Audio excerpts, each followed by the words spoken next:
ಅವರದ್ದು ಮದುವೆಯಾಗಿ 8 ವರ್ಷ ಮೇಲಾಗಿ 3 ಮಕ್ಕಳು ಕೂಡ ಇದ್ರು. ಪತ್ನಿ ಗ್ರಾಮ ಪಂಚಾಯಿತಿ ಸದಸ್ಯೆ ಕೂಡ ಆಗಿದ್ಲು. ಹೀಗಿದ್ದಂತ ಕುಟುಂಬದ ನಡುವೆ ಎಂಟ್ರಿ ಆಗಿದ್ಲು 2 ಮಕ್ಕಳ ತಾಯಿ. ವಾರದ ಹಿಂದೆ ಮಕ್ಕಳೊಂದಿಗೆ ಇಬ್ಬರು ಪರಾರಿಯಾಗಿದ್ದು 2 ಕುಟುಂಬಗಳು ಕಂಗಾಲಾಗಿವೆ. ಪರಸ್ತ್ರೀ ಗಂಡ ಪರಾರಿ, ಹೆಂಡತಿ ಕಂಗಾಲು. ಪರ ಪುರುಷನ ಜೊತೆ ಹೆಂಡತಿ ಎಸ್ಕೇಪ್, ದಿಕ್ಕೆಟ್ಟ ಗಂಡ. ಇದು ವಿಚಿತ್ರ ಆದ್ರೂ ಸತ್ಯ. ಬೆಳಗಾವಿಯ ಮಾರಿಹಾಳ ಗ್ರಾಮದಲ್ಲಿ ನಡೆದಿರುವ ಘಟನೆ ಮದುವೆ, ಸಂಬಂಧ, ಕುಟುಂಬ ಅನ್ನೋ ಪದಕ್ಕೆ ಕಳಂಕ ತಂದಿದೆ.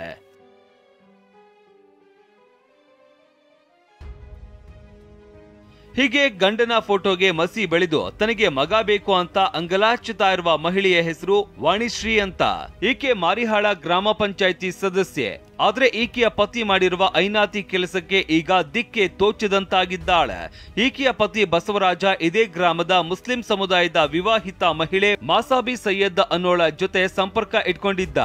ಈ ವಿಚಾರ ವಾಣಿಶ್ರೀಗೆ ಗೊತ್ತಾಗಿ ಪೊಲೀಸರಿಗೆ ತಿಳಿಸಿದ್ಲು.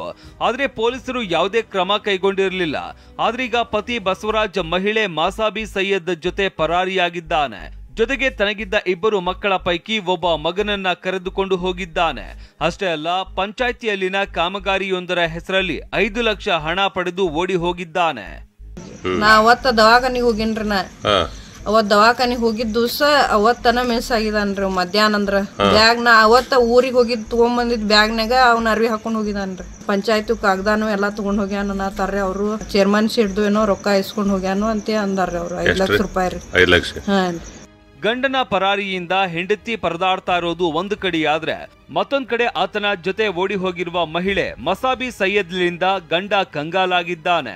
ಮಹಿಳೆ ಮಸಾಬಿ ಸೈಯದ್ ತನ್ನ ಜೊತೆ ಮನೆಯಲ್ಲಿ ಇದ್ದ ಚಿನ್ನ, ಹಣ ಹಾಗೂ ಕಾರನ್ನ ತೆಗೆದುಕೊಂಡು ಬಸವರಾಜ್ ಜೊತೆ ಕಾಲ್ಕಿತ್ತಿದ್ದಾಳೆ. ತನಗಿದ್ದ 2 ಮಕ್ಕಳನ್ನ ಜೊತೆಯಲ್ಲಿ ಕರ್ಕೊಂಡು ಹೋಗಿದ್ದಾಳೆ. ಮಾರಿಹಾಳ ಪೊಲೀಸ್ ಠಾಣೆಯಲ್ಲಿ ಈಕೆಯ ಗಂಡ ಮಿಸ್ಸಿಂಗ್ ಕೇಸ್ ದಾಖಲಿಸಿದ್ದಾನೆ. ತನ್ನ ಹೆಂಡತಿ ಮಕ್ಕಳಿಬ್ಬರನ್ನ ಹುಡುಕಿಕೊಡುವಂತೆ ಮನವಿ ಮಾಡಿಕೊಂಡಿದ್ದಾನೆ.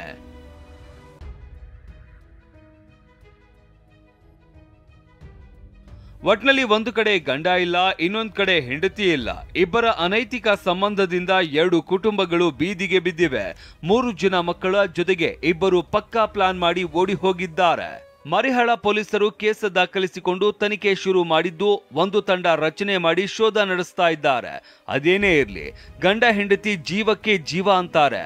ಆದ್ರೆ ಈ ಕೇಸ್ನಲ್ಲಿ ಉಲ್ಟಾ ಆಗಿದ್ದು, ಮುಂದೇನಾಗುತ್ತೋ ಕಾದು ನೋಡಬೇಕಿದೆ. ಸಹದೇವ ಮಾನೆ, TV9 ಬೆಳಗಾವಿ.